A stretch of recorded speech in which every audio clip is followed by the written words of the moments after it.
I'm very excited to do this lecture on fascism. I shouldn't be excited probably because that makes no sense, but I'm excited for various reasons. The first one is that I worked really hard on it, but the second one is that I think that fascism continues to play a very important role in the world today, and we sometimes fail to recognize it. Sometimes we say things like Donald Trump is a fascist, or we'll say things like Boris Johnson is a fascist, or we'll say things like Le Pen is a fascist, or we'll say things like Khadim Hussein Rizvi is a fascist.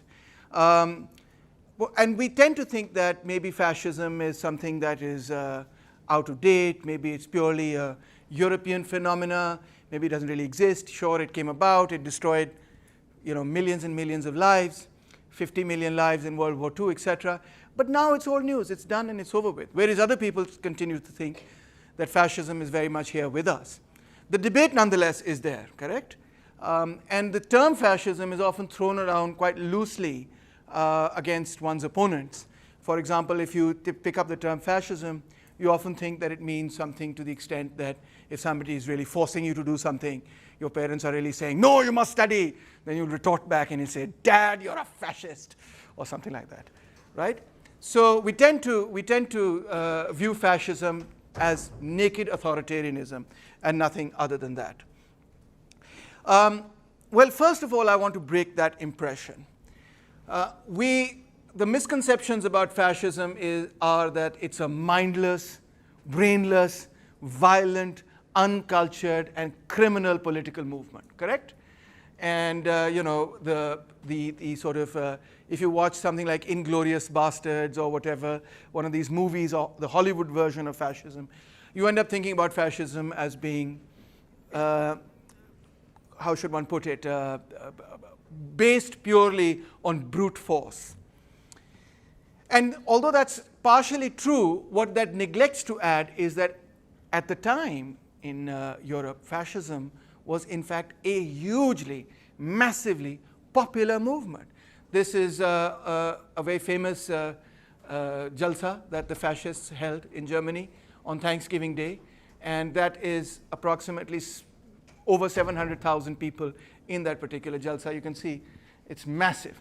Of course, in Pakistan, you'd say this is not massive because in Pakistan, if we have 20,000 people, we say there's 2 million, right? We often exaggerate our numbers enormously. And you're probably looking at this picture and you're saying that's a lot more than 7 lakh people. But we tend to exaggerate the size of our rallies. And that probably is something of that sort. The second interesting thing is that fascists actually were not uncultured in the way that we perhaps think of, or sometimes we think of them as being totally uncultured. In fact, they appreciated art, and Hitler himself was and this may shock you, but he was really an artist. He loved to paint and so on.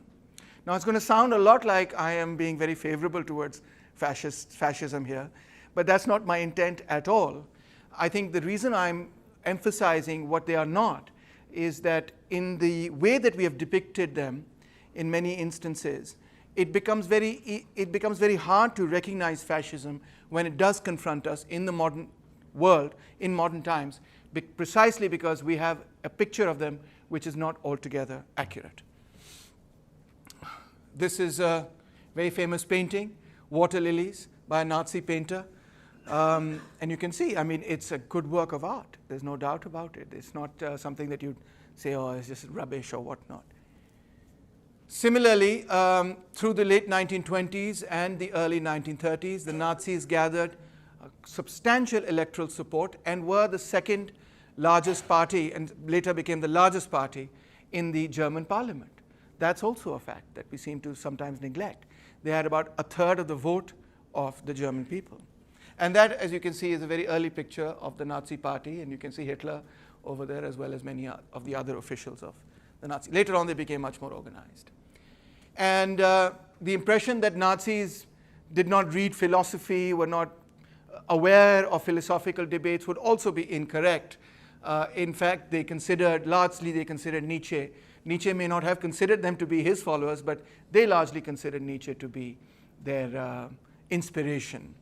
And Henrik Hoffmann's book, for example, that sold 500,000 copies in 1938, featured this particular photograph of Hitler visiting Nietzsche's home, being escorted by his sister, Elizabeth, etc. Where he takes this photograph next to Nietzsche's bust. So what is fascism? Well, first and foremost, the word itself is something that was created by Mussolini. And it's an old word which means a bundle of rods, which was used in the time of Rome to punish people. They could hit people with that bundle of rods, and if they had a blade on it, they could even execute people with this bundle of rods. So this bundle of rods, which you can see in Italy in many places, basically is a symbol of Roman state authority and used to punish people and to really maintain order. So the word fascism comes from this ancient Roman symbol, and in doing so, obviously says two major things. Number one, that we are the continuity of the great Roman civilization, and number two, that we stand for order and state power.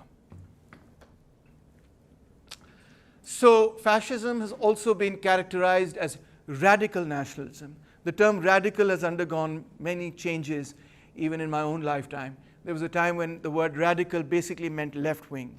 But now the term radical means anyone who departs from the mainstream, either towards the left or towards the right. So if you look up any dictionary, you'll come across something of this sort. You'll read something to the extent that fascism is a form of radical authoritarian nationalism characterized by dictatorial power, forcible suppression of opposition, and control of industry and commerce. And of course that is correct, but that's rather short, succinct, and leaves out quite a bit of what happened to give rise to fascism. Of course, we also know that it came to prominence in the early 20th century. So you see posters of this sort with respect to fascism. So I think if you're really going to try and understand the philosophy of fascism, you really have to understand this guy, Mussolini, because Hitler's book, Mein Kampf, is really not a shadow on Mussolini's own understanding of what fascism stood for. He's the real theoretician. There are many others as well, but he's by far the superior theoretician as far as fascism is concerned. He is the person who coins the term and so on.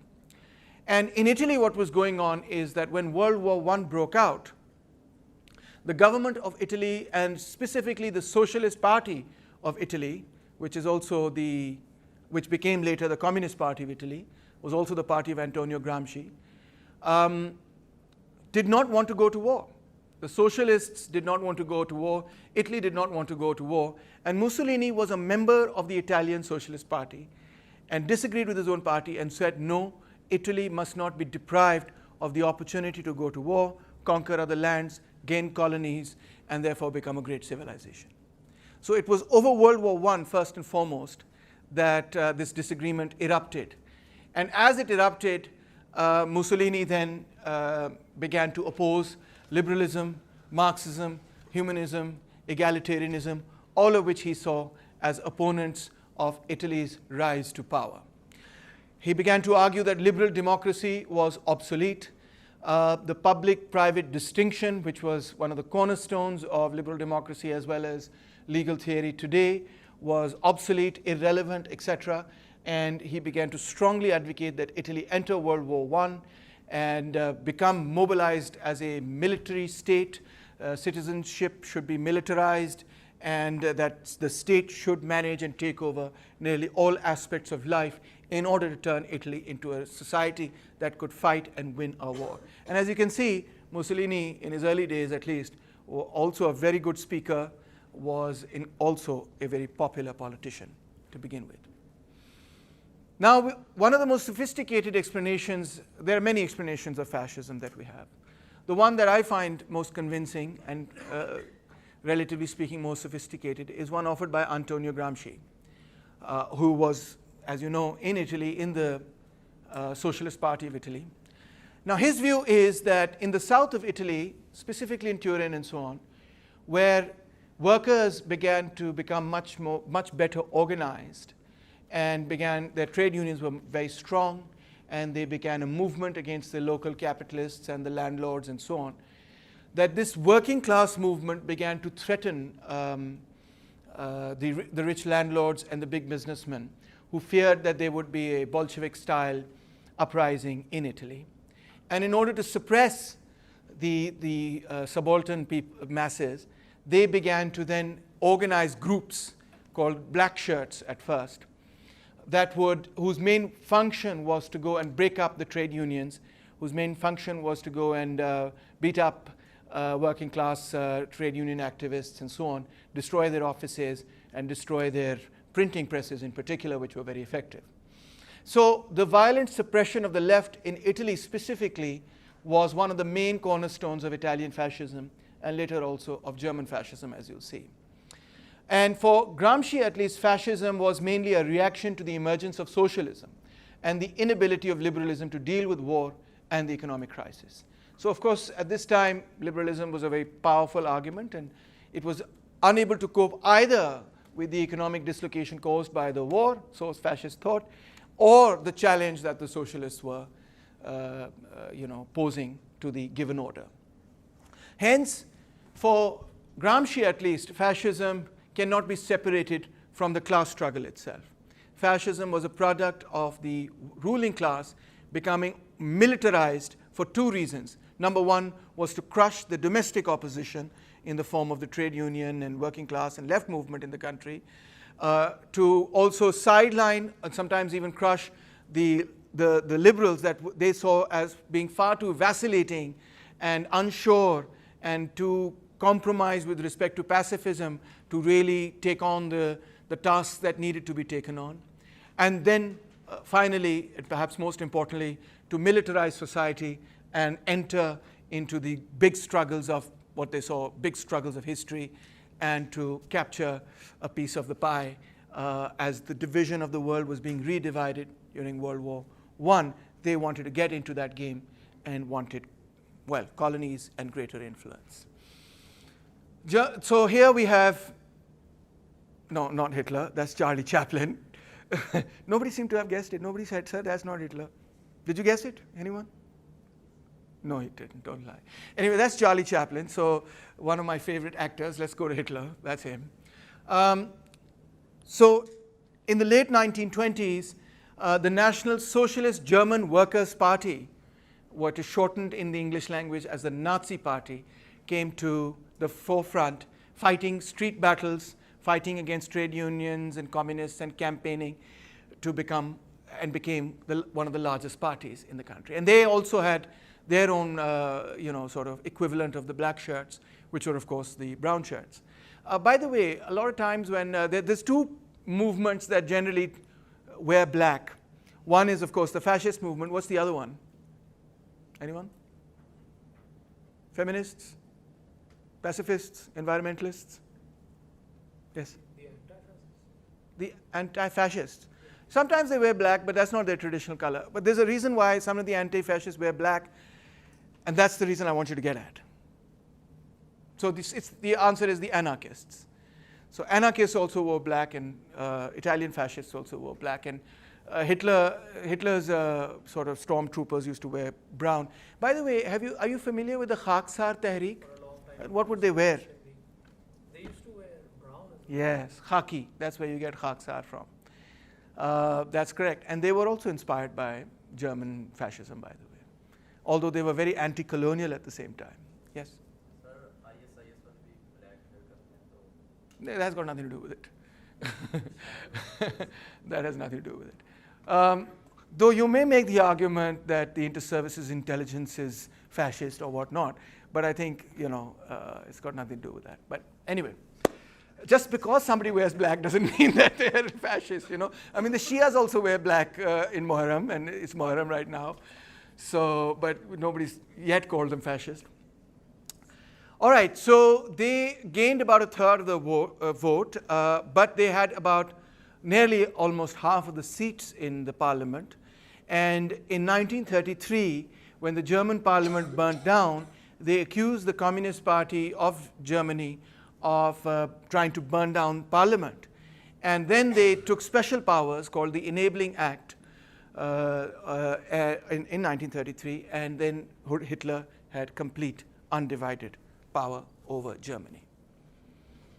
So this is one of the famous appeals that Hitler made on radio to the German people. He says the Weimar coalition that ruled the country since November 9th, 1980 generated 14 years of Marxist rule, i.e. under the largest party, the Social Democrats, that dominated the other parties in the Weimar coalition.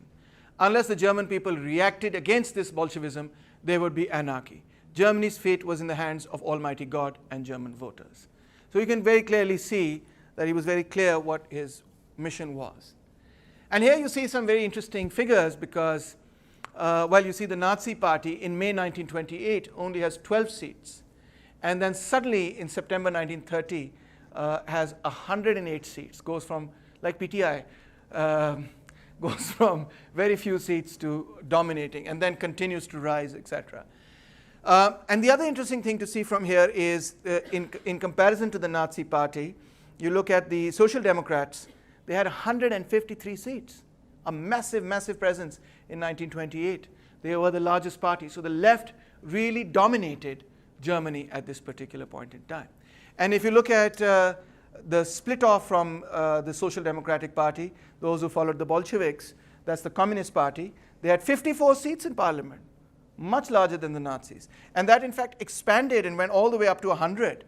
So they had, substantial influence, and together the sort of Social Democrats and the Communists together, this is sort of this is the left bloc really. So they had a substantial number of seats. And beech mein sara jo, everything in the middle gets polarized between these two sides.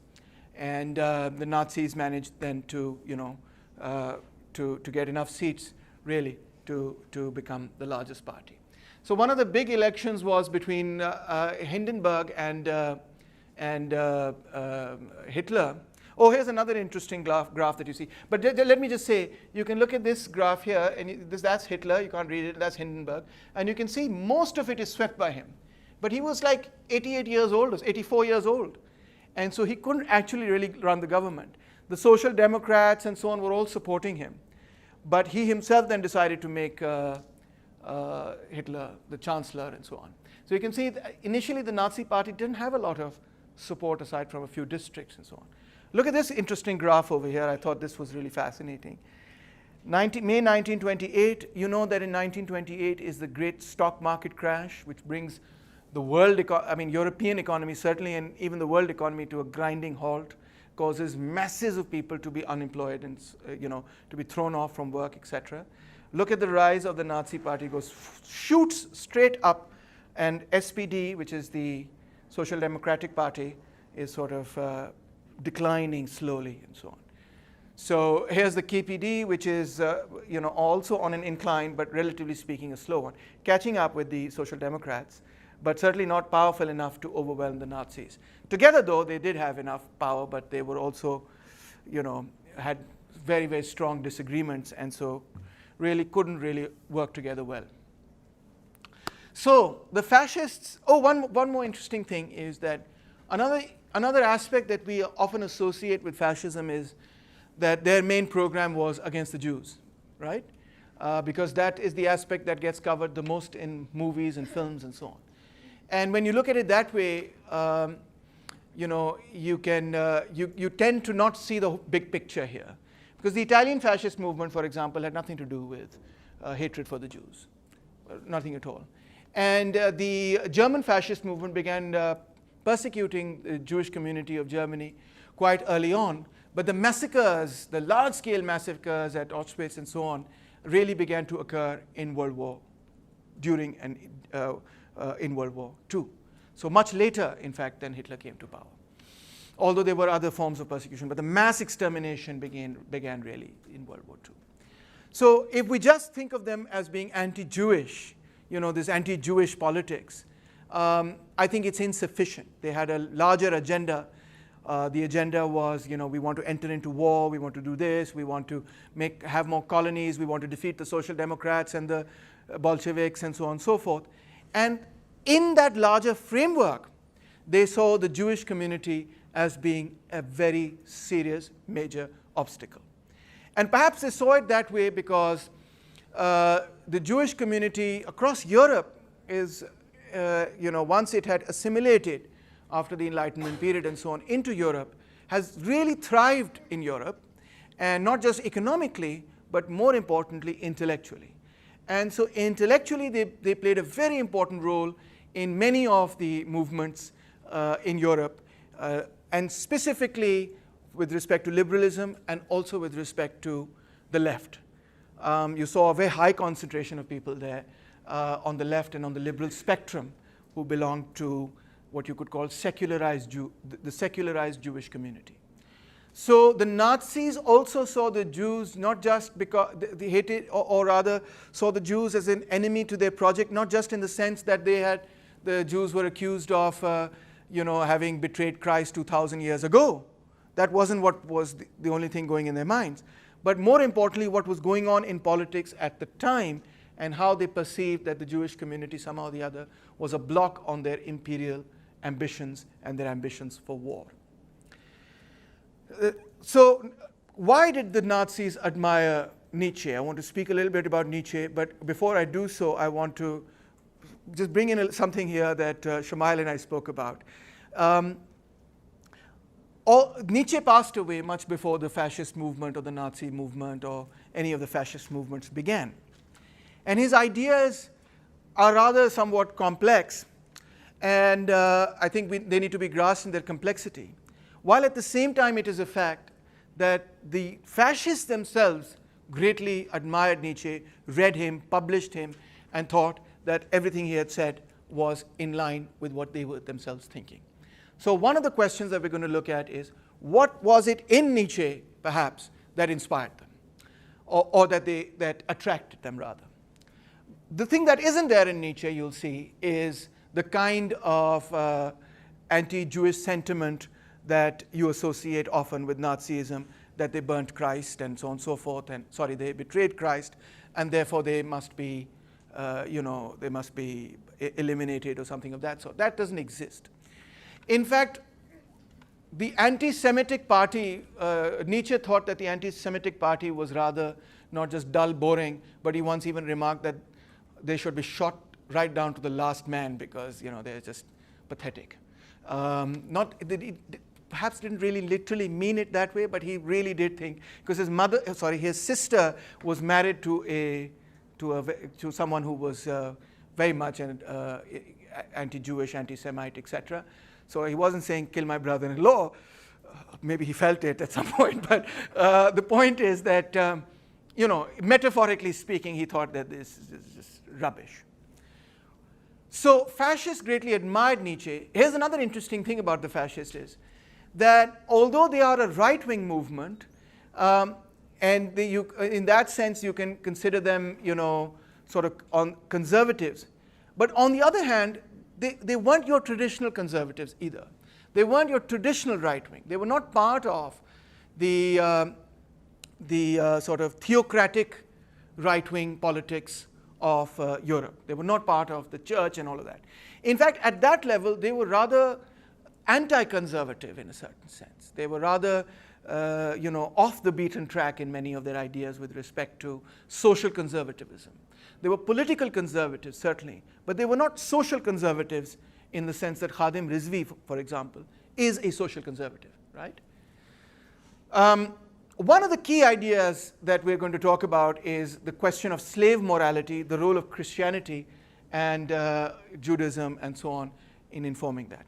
So maybe I should cover that later, but very briefly, Nietzsche thought that the Jewish people had been enslaved for thousands of years, and as a result of their enslavement had developed what he called a slave mentality.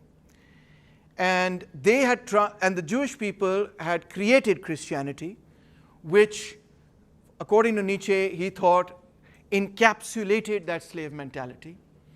Not slave mentality in the sense that they wanted to be slaves, but slave mentality in the sense that they had a mentality as slaves which they wanted to transfer to society in order for their protection, in order to better their circumstances.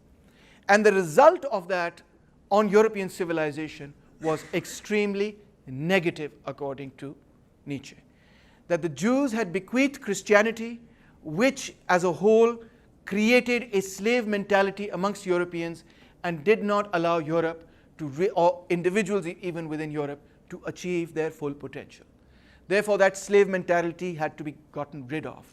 So at that level, you see, Nietzsche can, to some extent, be accused of being an anti-Semite.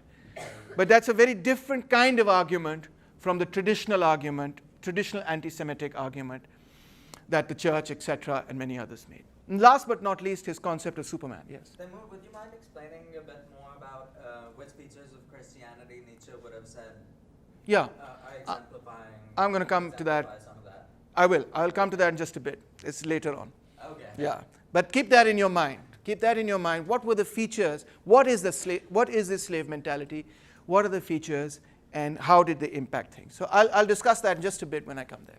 Now, I want to read a little bit from Nietzsche, because whether you agree with him or disagree with him, he is no doubt a phenomenal writer.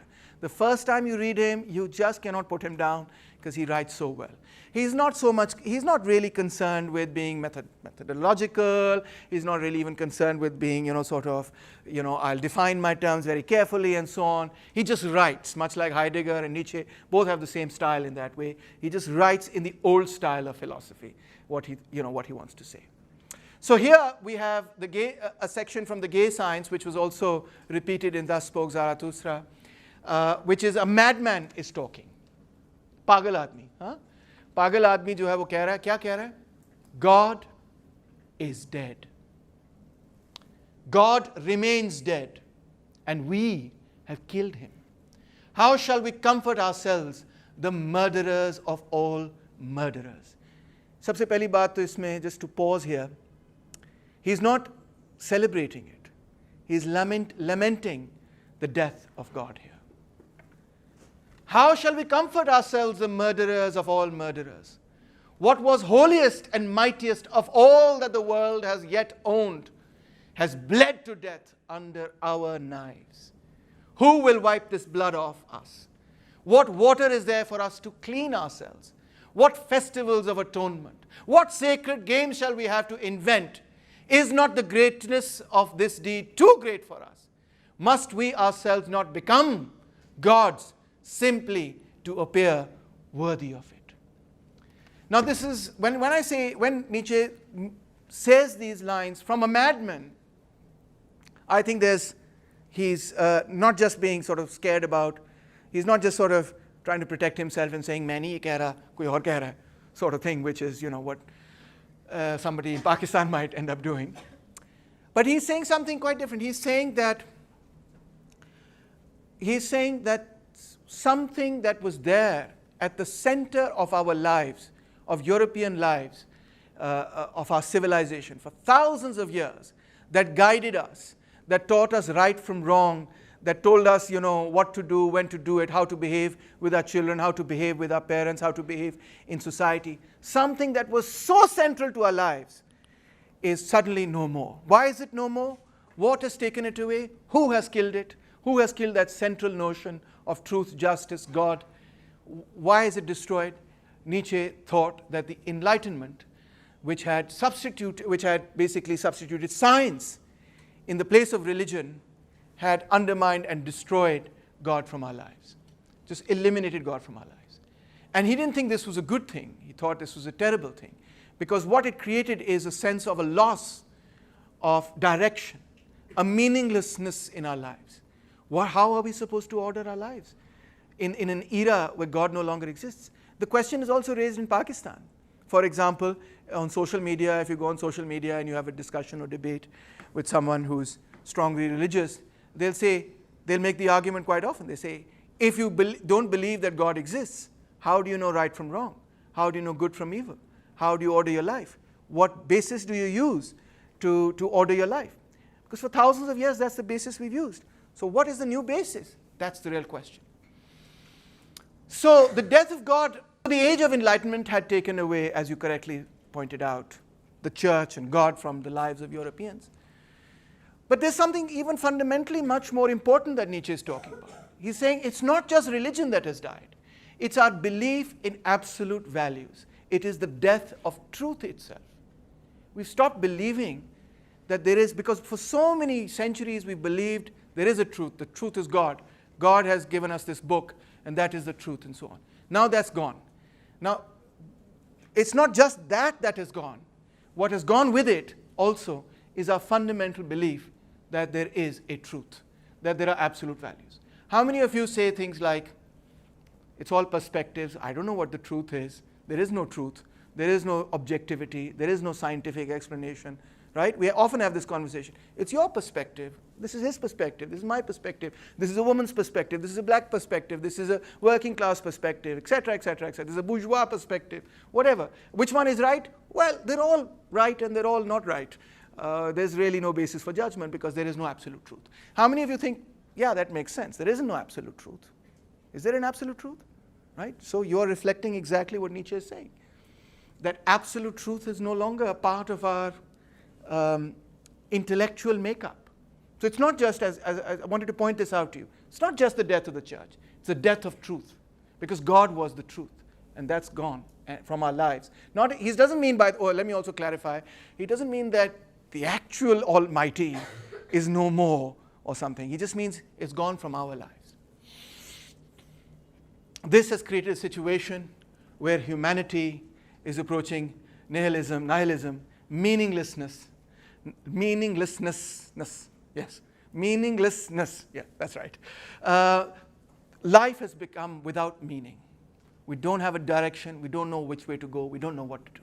Now, Nietzsche is not proposing that a life without meaning is a good thing. That's not what he's saying. What he's saying is that that is the condition that Europe is in. Now, the question he asks is, how do we order our lives in the absence of God? How do we order our lives in the absence of any place where we can anchor the truth? What do we do? So, to answer the question, the first thing you have to do is get rid of your slave mentality. What was that?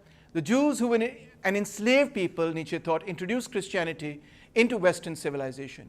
Christianity has a slave morality. Its goal is to limit the power of the strong.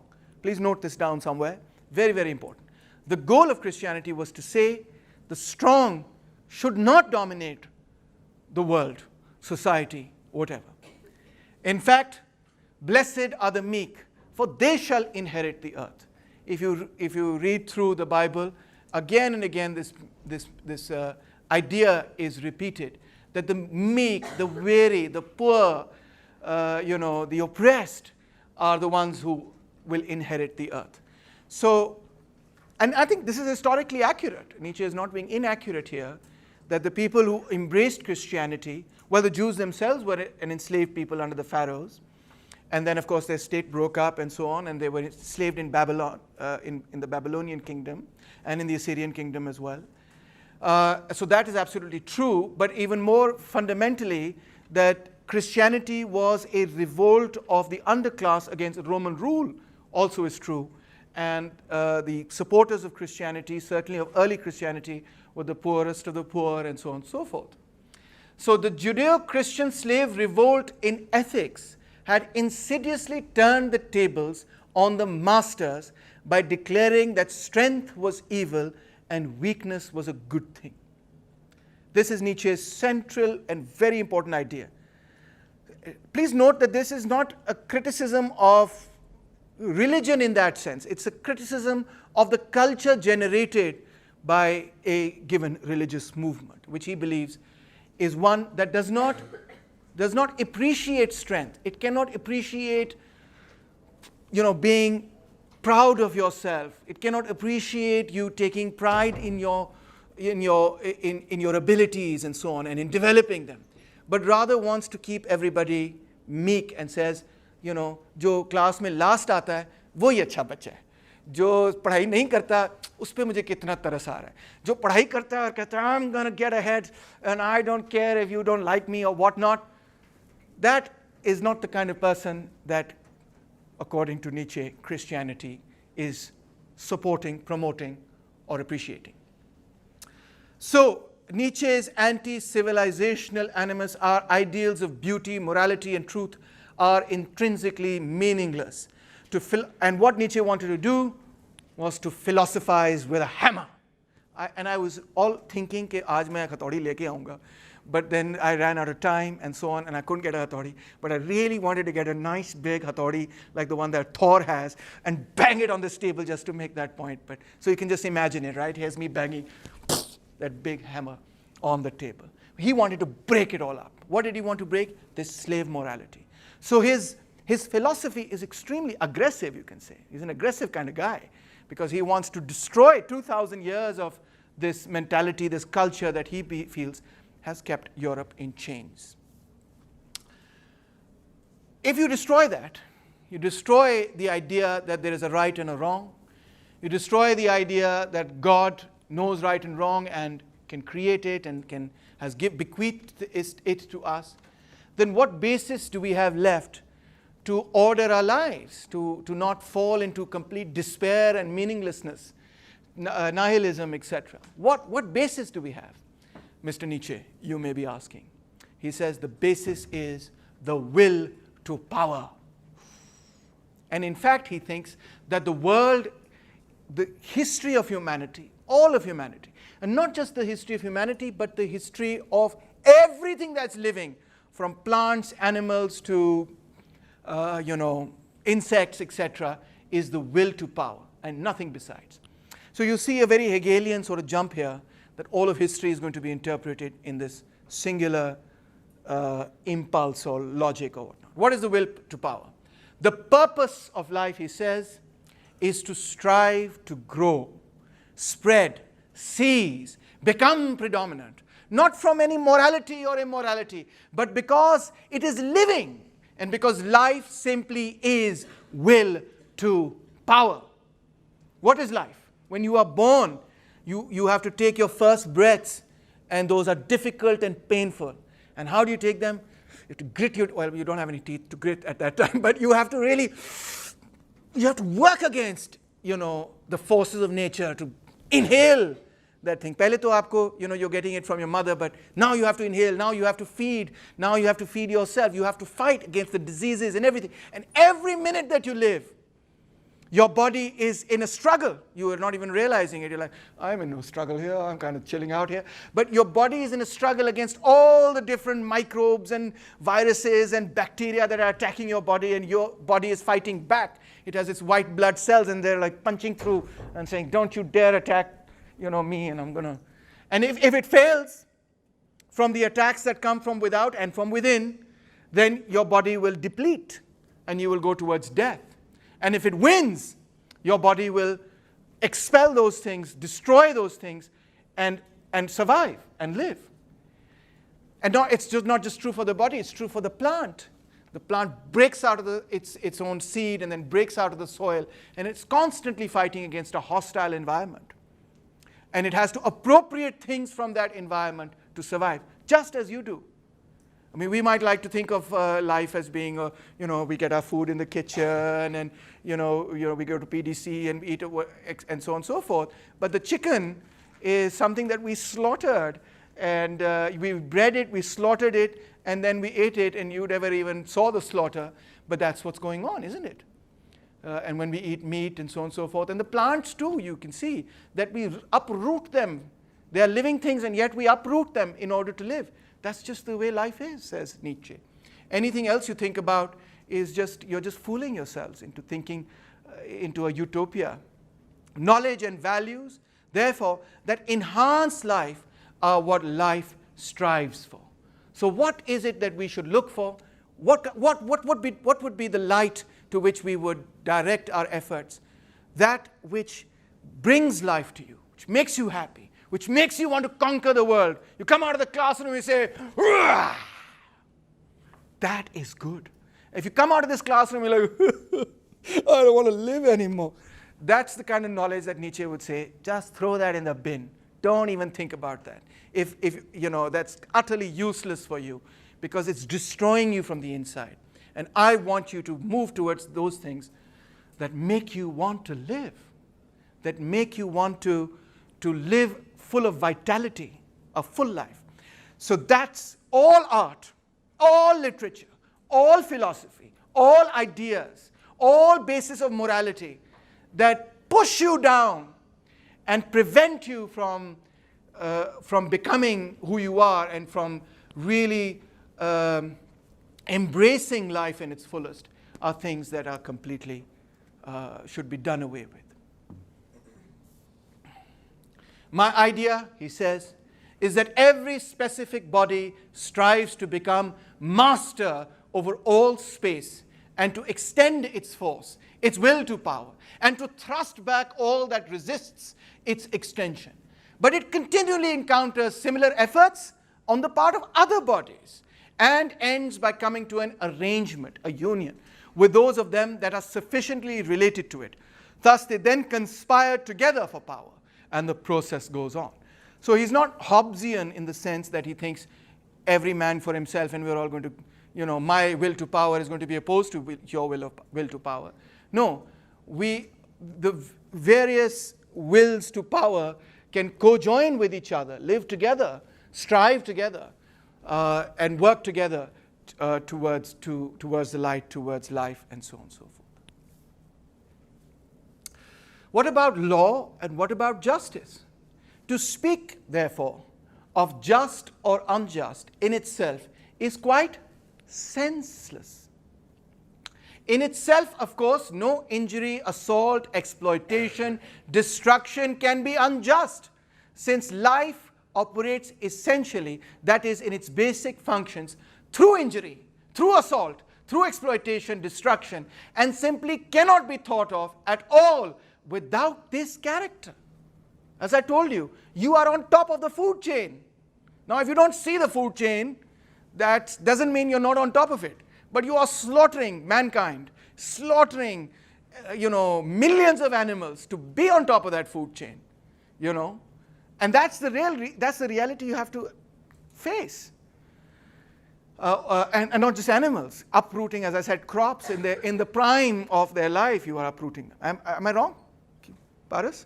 Take care, it's a fact of life, is it not? So on what basis can you say that is wrong? Because that really is the foundation of what nature has, the hand that nature has dealt you. One must indeed grant something even more unpalatable, that from the highest biological standpoint, legal conditions can never be other than exceptional conditions, since they constitute a partial restriction of the will of life, or the will to power, which is bent upon power and are subordinate to its total goal as a single means, namely as a means of creating greater units of power. A legal order thought of as sovereign and universal, not as a means in the struggle between power complexes, but as a means of preventing all struggles in general, perhaps after the communistic cliché of Düring, that every will must consider every other will its equal. You can also see a reflection not just of Düring here or Marx or Engels, but also of Rousseau, the general will. We must, find the general will where everybody is whatever equal and blah, blah, all of that stuff. Would be a principle, he says, which is hostile to life, an agent of the dissolution and destruction of man, an attempt to assassinate the future of man, a sign of weariness, a secret path to nothingness. If I were to consider your opinion equal to mine, that would be a path to nothingness, because I have spent my life studying political philosophy, and you've just started. And even if that was not the case, I still need to, even if I'm wrong and you are actually right, I still should have the confidence to assert whatever it is that I'm convinced of, even if it's wrong. Because the assertion, that proposition may be wrong, but the assertion of your proposition is not wrong, according to Nietzsche. It's the will to power. So you see here that Nietzsche does not consider either the sovereign or law or justice, if it in any way contradicts the will to power, to be something that we should consider worthy of upholding. Is Nietzsche Socratic? Well, he wants the welfare. Nietzsche has also had an enormous influence on psychology. What he wants is the welfare of the soul, By the soul here, I don't mean the Ruh in the religious sense, but by the soul here, I mean the mind, the psyche, your intellectual being. Nietzsche wants you to be a person that's healthy, even though he himself, poor fellow, was rather quite unhealthy in the sense that he had a really bad disease, etc., which robbed him of his ability to speak and sent him into spiraling into madness towards the end of his life. Many people thought that madness itself was, Nietzsche sort of expressing his philosophy in action. That's kind of an interesting theory itself. But the point is, he wants you to be well. He doesn't want you to be unwell. He doesn't want you to be worried and fretting and neurotic and so on and so forth. He is concerned with the Aristotelian distinction between mere life and the good life. He wants you to have the good life. And the good life is, you can get it when you have the will to power. Wisdom or truth represented the key to human flourishing, which is a Socratic conviction. So examined at the individual level, therefore, when we think, who can deny, can you deny this? Forget about, what you've been taught with vis-a-vis morality. This is a principle that life ought to be lived. It was created to be lived. Anything that comes in the way of you living your life and, destroying you psychologically or physically or whatever is something that's bad, and you have to fight against that. Can anybody deny that at the individual level? Is this a bad idea? Is this a fascist idea? So my question was, till this point in time, you've seen Nietzsche is talking about, the fact that you ought to order your life in a way, accept things in your life which make you stronger, make you live your life. Is that a bad thing? What doesn't kill you makes you stronger. Live a little, but that just he added, but anyway, live a little longer, and so on. So that's the idea. Opposition is there, but you got to fight it, and if you fight it and you win, you become that much stronger. It's a good philosophy, is it not? You're putting him in the best of light. But there is also a darkness here. Nietzsche can be a very dark writer as well.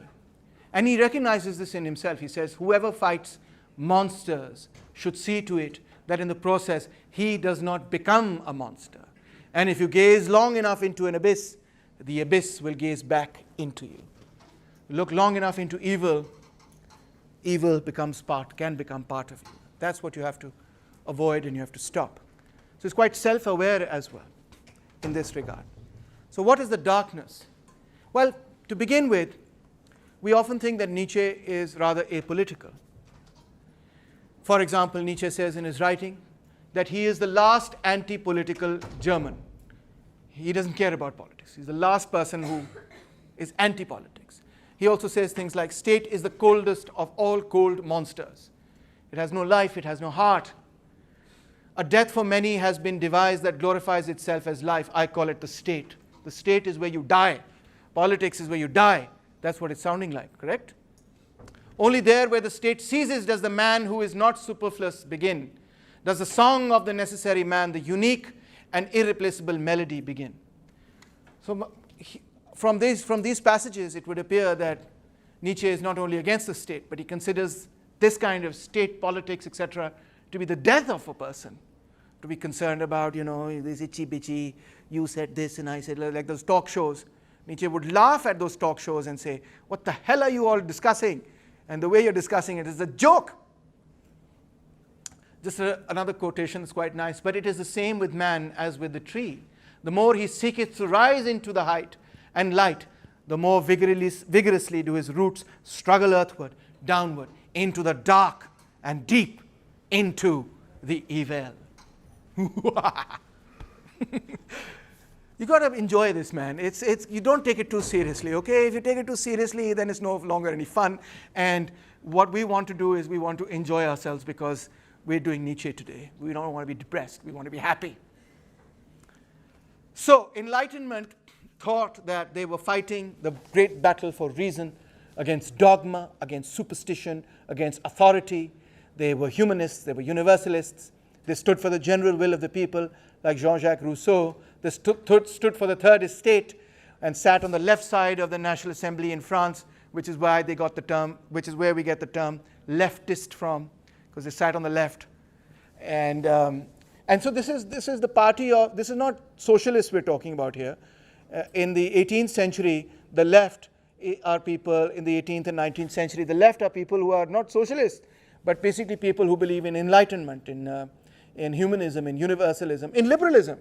Francis Bacon, George Berkeley, Edmund Burke, Denis Diderot, Thomas Hobbes, Hume, Kant, Locke, Rousseau, Leibniz, Spinoza, Voltaire, Wollstonecraft, Mary Wollstonecraft, and Hegel, etc.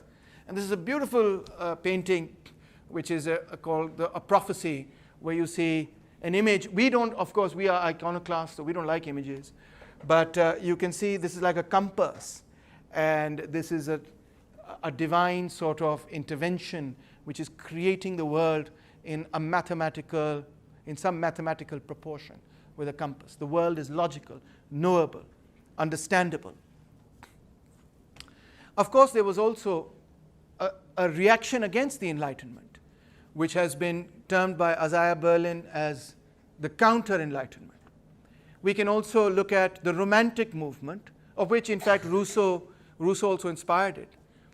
And the Romantic movement is mainly an art movement and still dominates over art theory even today. And what it said was that we have to be close to nature, we have to be close to our own nature, and all this technology and this modernity has robbed us of coming to know ourselves and to know nature. So the Romanticism can be the Romantic movement can be considered as part of the broader anti-Enlightenment current, which on the one hand could be theological. The church fought back. They believed in order, the authority of the church, the authority of the king. They mistrusted reason and supported revelation. And you can see this in Pakistan today, that on the one hand you have people like Parvez Hoodboy, and on the other hand you have people like Auria Maqbool Jan, and they are fighting it out with each other. And Hoodboy says, I stand for reason, and Auria Maqbool Jan says, I stand for Islam, right? And I stand by the word of God, etc. So there's this clash that we see even today. They also thought that the masses were incapable of self-government. Democracy would be a really bad idea.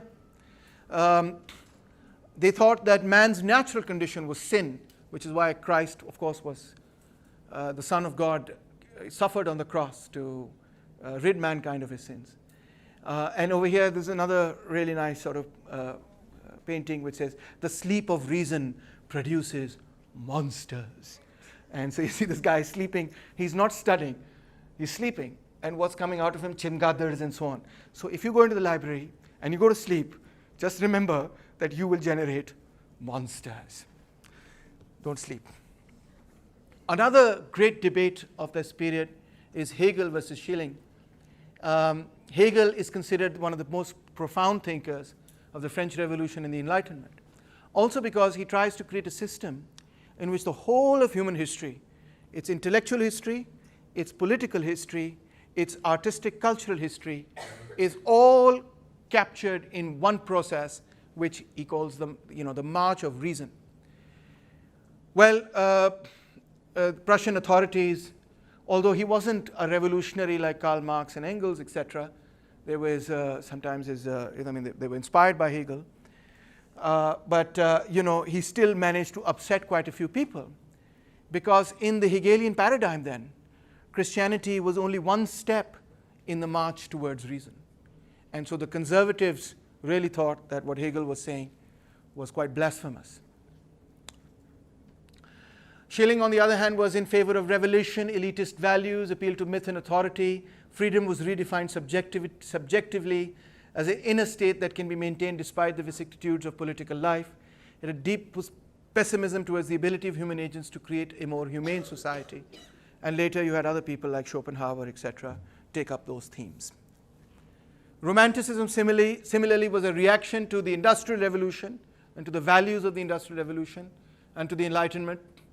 They wanted to go back to the countryside, to the peasantry, and so on and so forth. And they often thought that medieval values were far superior, not just to modern values, but even to the values of classical civilization, the Greco-Roman civilization. They didn't think that only reason created a basis for understanding. They thought that emotion was an equally powerful basis for understanding. And we're still having this debate between what's called the Apollonean and the Dionysian, aspects of humanity. Apollo was the god of reason, and Dionysus was the god of wine. One was the god of thought, and the other was the god of emotion. And the two are always clashing within humanity. Feels versus reals. Yes. That's the latest terminology. Is that it? I see. I wasn't familiar with that, but that's quite nice. So glorification of nature, glorification of the individual, glorification of folk art, and in particular medieval art and medieval custom, and a great abiding belief in spontaneity. It's very important. In music, this plays a very important role because those who were inspired by the Romantic poets and artists of their time thought that a musician ought to be able to improvise. And if you're playing a concert, if everything is written down and you're just playing things note to note, you're not feeling it. It's just mechanical. You could have a computer do it, and the computer will probably do it even more perfectly than you do it. The whole point of being a musician is to be in the moment and play what you're feeling in that particular moment. And you play that spontaneously. And of course, the great artists of, you can feel proud that South Asia has the entire classical tradition of South Asian music is based entirely on improvisation. So the rag itself is meant to give you a basic structure around which you improvise. Anyway, 1848 saw revolutionary movements break out across Europe, bringing Romanticism more or less to an end, but not before it also then generated a series of thinkers, such as Rahman, for example, who argued that Johann Georg Rahman, who argued that epistemology should be replaced by the philosophy of language. Reason, he said, is language. And you can see the beginnings of the linguistic turn already very early on over here. Meister, who wrote the famous book Considerations on France, 1797, that the rationalist rejection of Christianity was directly responsible for the killing and bloodshed of the French Revolution. An argument that would become even stronger as we moved into the 19th and 20th century, where killing and war began to impact a greater and greater number of lives. And more people began to say that modernity and scientific modernity, instead of helping us, rational, instrumental rationality, instead of helping us, is destroying our lives. He argued against the universality of human experience. He famously said, I know Poles and Germans and English and French. I don't know what a human is.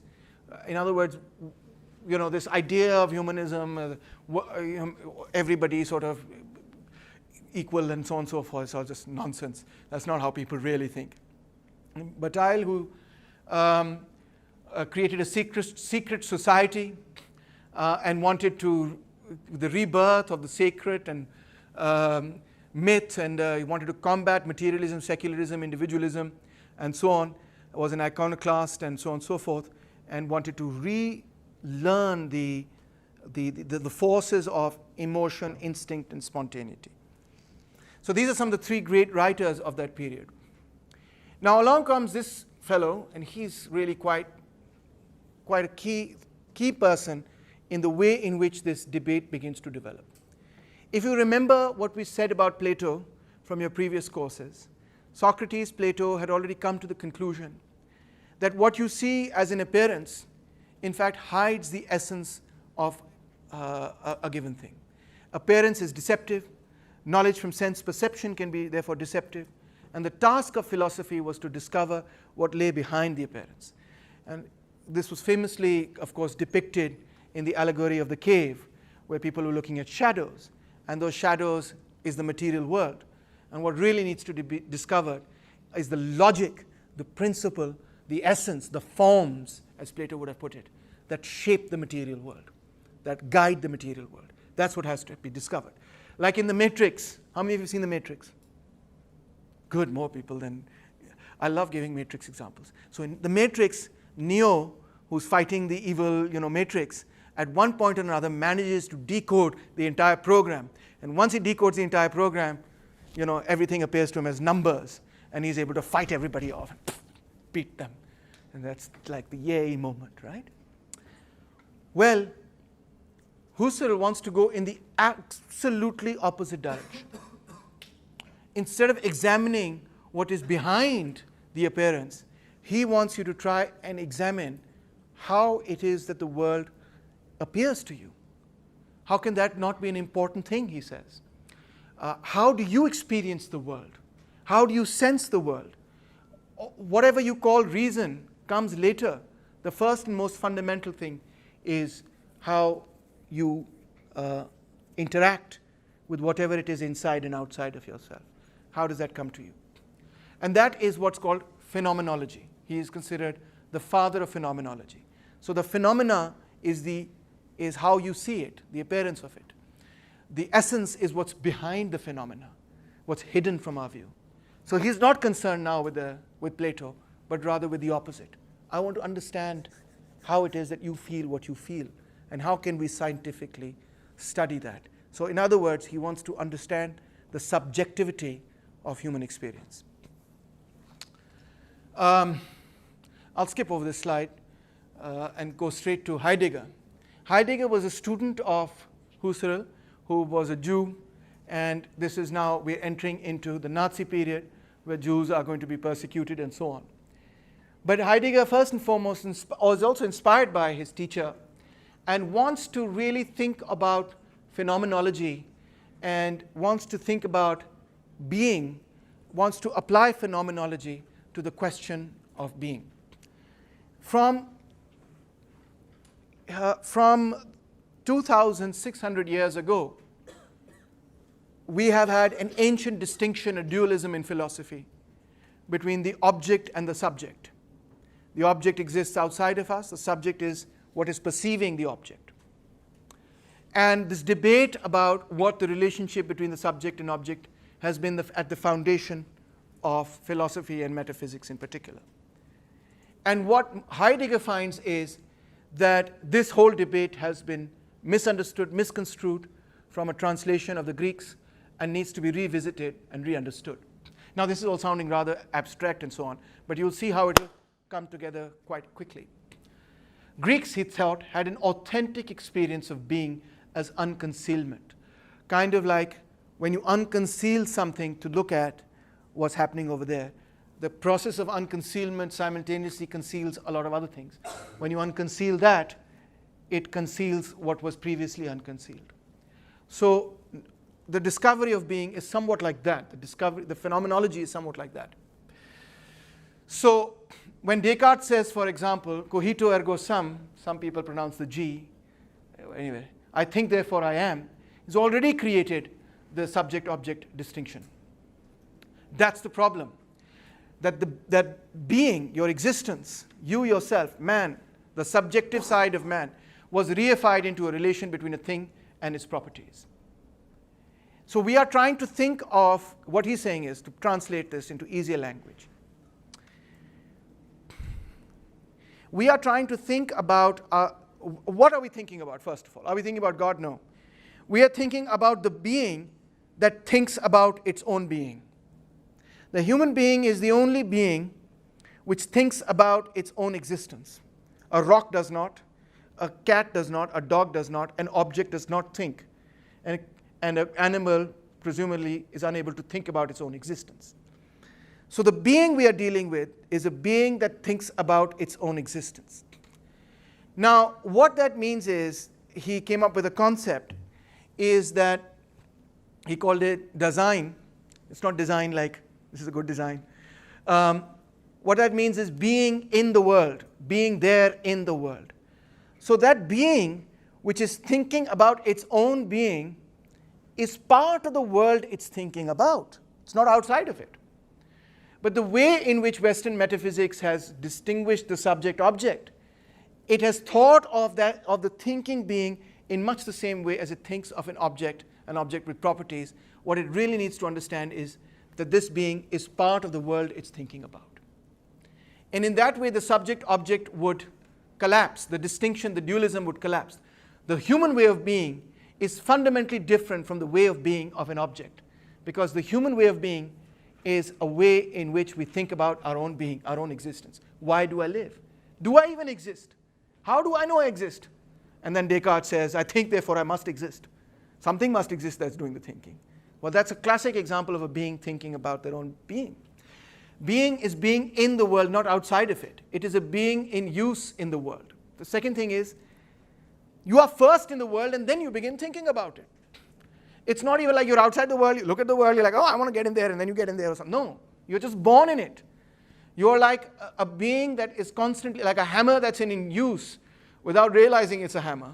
A being that is part of the world. Therefore, there is no such thing as a world apart from our experience, any more than our experience is separable from the social historical context in which we live. This subject-object duality is a trick of language that needs to be, in fact, deconstructed. He used this term specifically, deconstructed. It's a reification. What does the term reification mean? What does it mean? It means where something that is not absolutely real appears to us as being real. The world cannot be understood objectively or subjectively. You can see वो जो पुरानी debate थी between people who were saying, on the one hand, we want to understand the world scientifically, objectively, rationally, and the others who were saying, man cannot be completely rational, man has limited rationality, a limited mind. You can't understand the world rationally because you're a limited human being. Well, he's saying that whole thing is absolutely bekar, and he wants to bring it together. Western languages, he says, sadly, are infused with the subject-object duality in the way of subject-predicate, the way the grammar is laid out. But we've got to get free from that and think in a different way.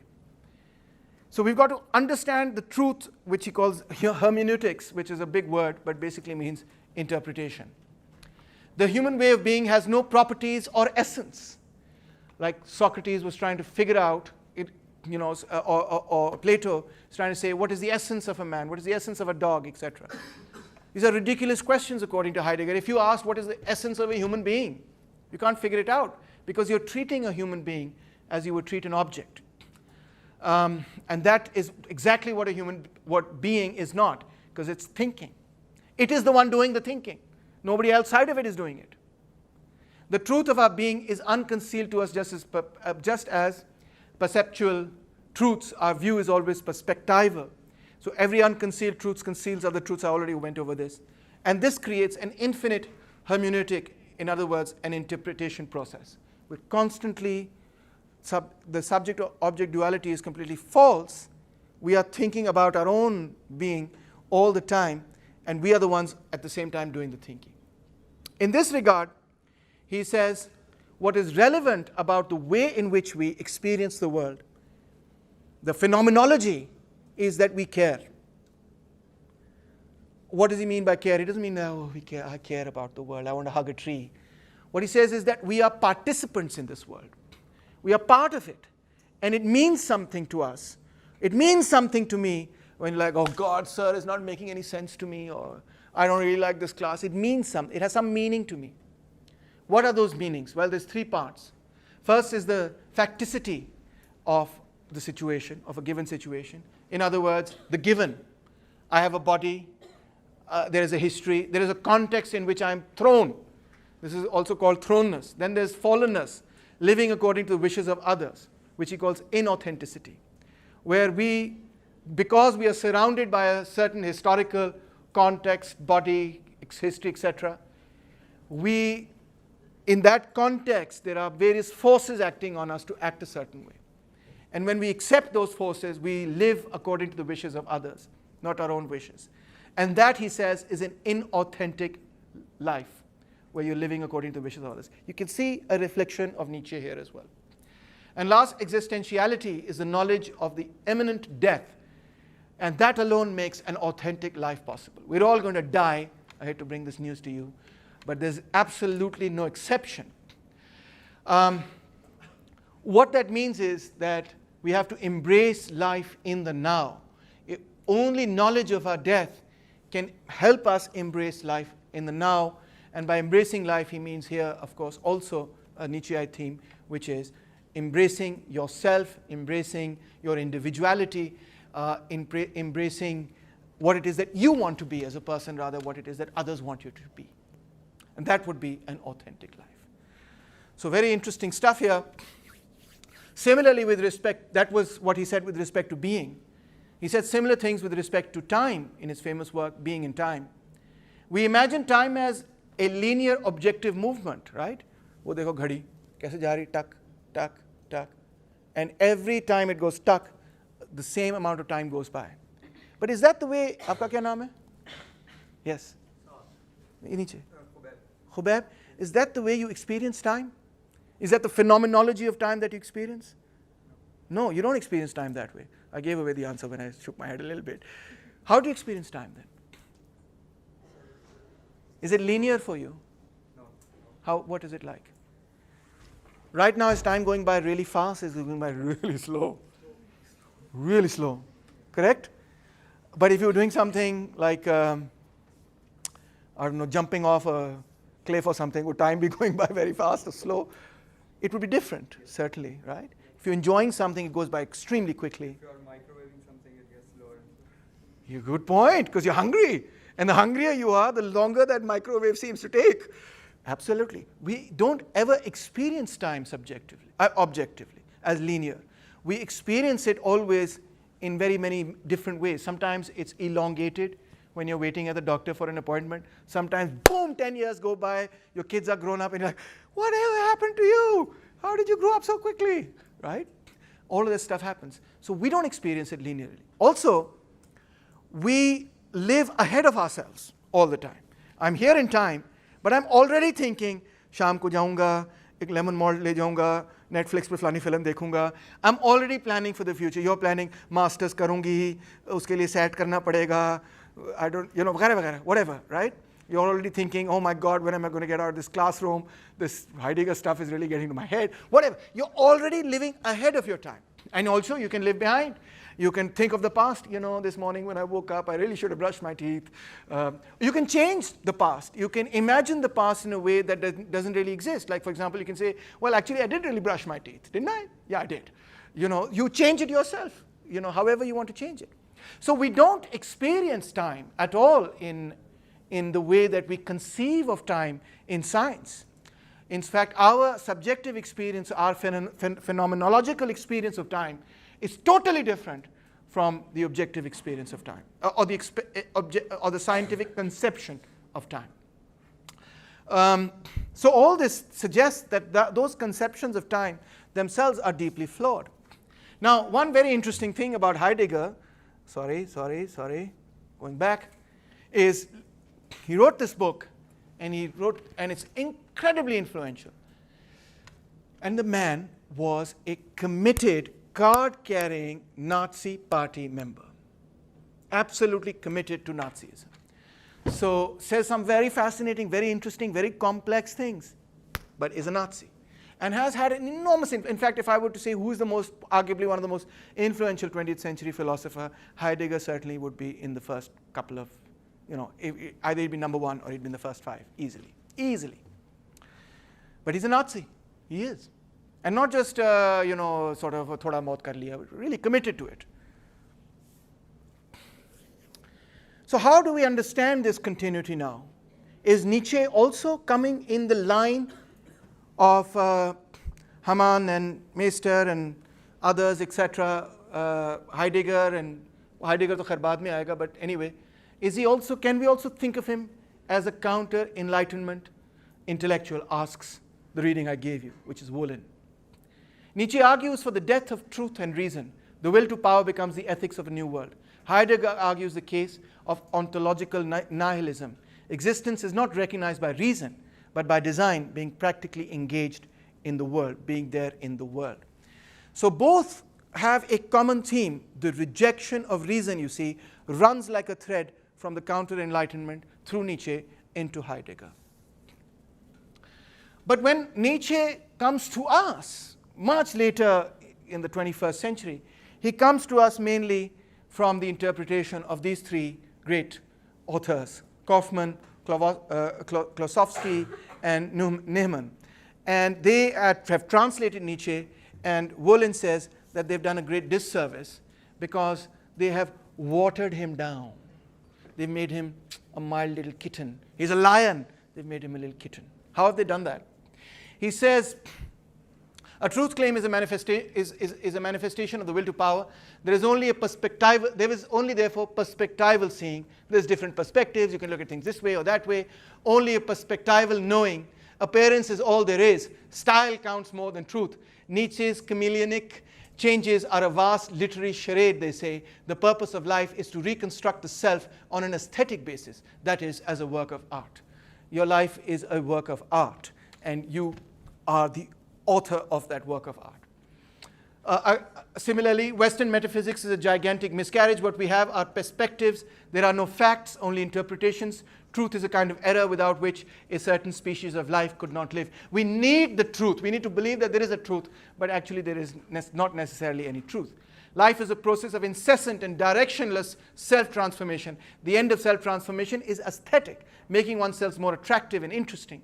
The world is a work of art that gives birth to itself. We possess art lest we perish of truth. And finally, they also thought that Nietzsche's illness, his delirium, was emblematic of his greatness. The total obscurity was an insight into the essential chaos underlying all being. To attack the very notion of lucidity, he had reached the limit of the principles of identity and reality, and so on. Nietzsche, by lapsing into silence, spoke the truth. So this entire sort of interpretation of Nietzsche, Wolin says, has made him into a little kitten. He's a Thor. And in his book, Twilight of the Idols, he says how to philosophize with a hammer.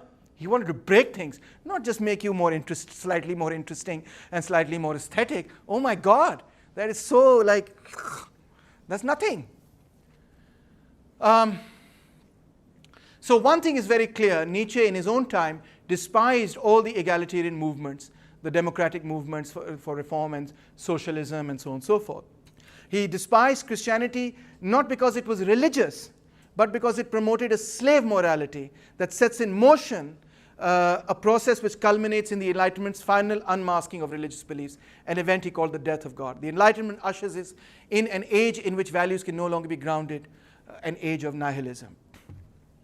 So he dislikes Christianity not because it's superstitious, which is why Enlightenment people didn't like it, but because it is egalitarian.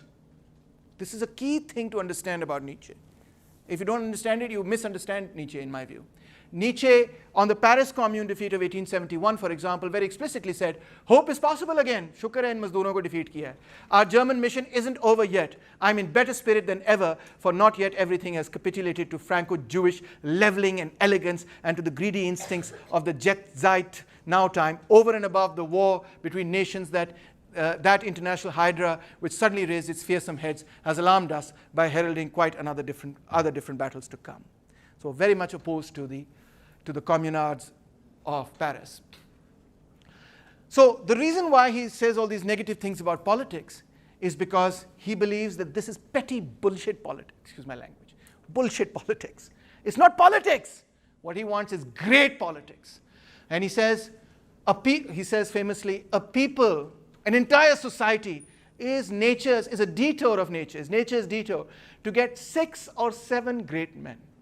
Agar ek society is able to create 6 or 7 great men, the whole of society is just a detour of nature to create those few great individuals. He says the time for petty politics is over. The very next century will bring the fight for the domination of the earth, the compulsion to great politics. The new philosopher can arise only in conjunction with a ruling caste as its highest spiritualization. Great politics, rule of the earth are at hand. So he thought he was the prophet of a new kind of great new politics.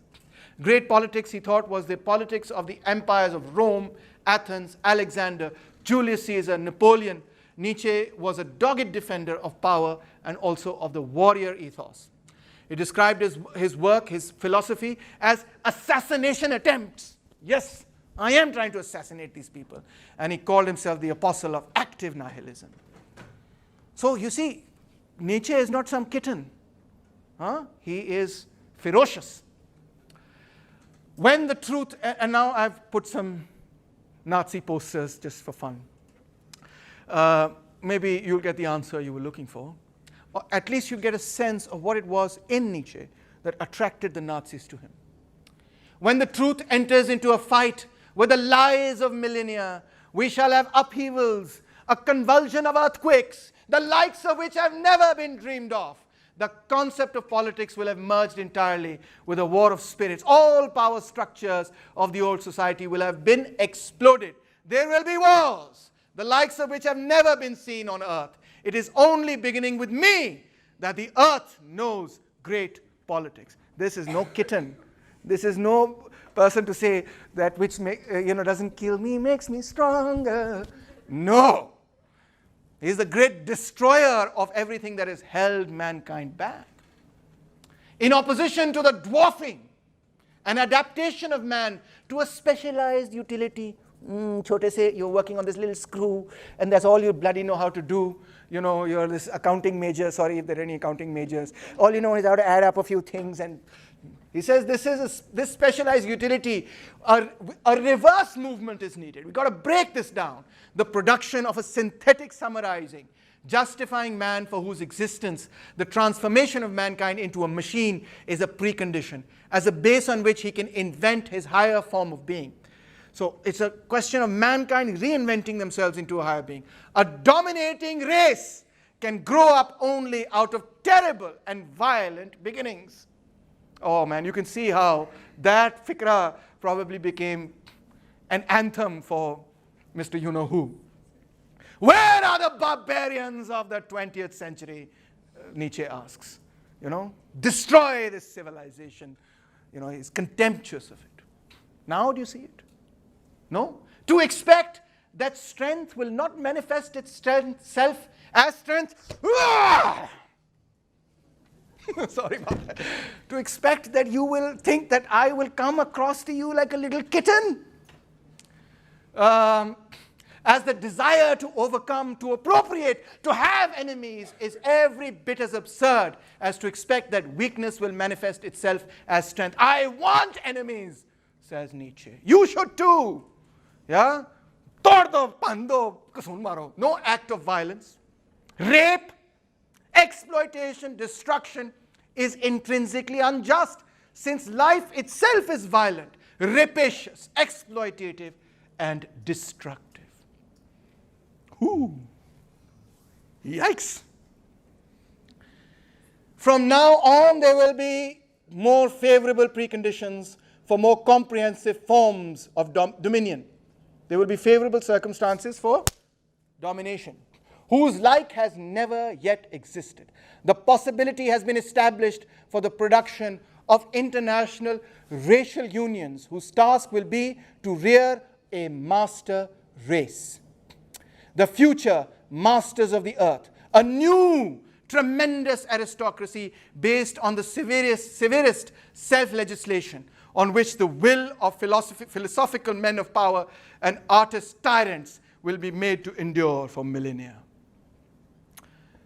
That higher party of life, which would take the greatest of all tasks into its hands, the higher breeding of humanity, including the merciless extermination of everything degenerate and parasitical, would make possible again that excess of life on earth from which the Dionysian state will grow once again.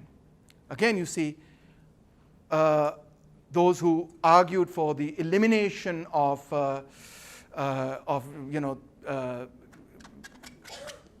people who they thought were degenerates, etc., found some justification certainly in his writing. The Superman will come and lead to the transvaluation of all values. He will be a proponent of manliness. Hello, toxic masculinity. Manliness and will. Oh, yeah, Nietzsche was big into being a man. He will lead to the restoration of a virile and, if need be, cruel Homeric aristocratic ethos that was subverted for 2,000 years by the Judeo-Christian slave revolt in ethics. We've got to go back to Homer. We've got to go back to Achilles. We've got to go back to Agamemnon. We've got to go back to Caesar and Alexander and those people who are not scared of killing a couple of thousand people to make their civilizations great. That's what reality is. That's what history is.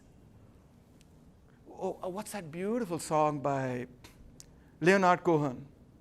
It had to be a Jew, didn't it?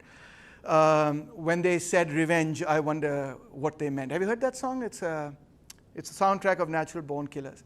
Amazing song. I'll play it for you at the end. It sounds like it's a response to Nietzsche, you know.